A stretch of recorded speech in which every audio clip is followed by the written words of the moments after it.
Hello everyone. तो हम आज बात करने वाले हैं पवन सिंह जी और शिवानी सिंह का एक बहुत ही बेहतरीन सॉन्ग के बारे में, जिसका पोस्टर आ चुका है और काफ़ी बेहतरीन पोस्टर निकल कर आया है। और इस गाने को लिखे हैं आशुतोष तिवारी जी और इसमें म्यूजिक दिए हैं प्रियांशु सिंह जी और इसे गाए हैं पवन सिंह जी और शिवानी सिंह जी, जो कि आपको स्क्रीन के ऊपर दिखाई दे रहा है। जिस सॉन्ग का टाइटल रखा गया अंगूरी से बंगूरी, जिसका टाइटल है अंगूरी से बंगूरी, और जो कि आपको स्क्रीन के ऊपर दिखाई दे रहा है। काफ़ी बेहतरीन पोस्टर बनाया गया है और वीडियो में है पवन सिंह जी और नैना गुप्ता जी, फिट में है नैना गुप्ता जी।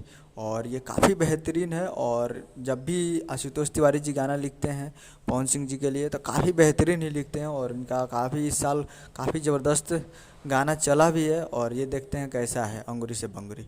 तो यार है JP star picture Bhojpuri YouTube channel से बहुत ही जल्द, क्योंकि ये इस पर रिलीज डेट अभी नहीं कंफर्म नहीं हुआ है, कमिंग सून है और बहुत ही जल्द आप लोगों को जेपी स्टार पिक्चर पे देखने को मिलेगा। उम्मीद कर रहा हूँ वीडियो अच्छा लगा तो चैनल को सब्सक्राइब। मिलते हैं अगले वीडियो में।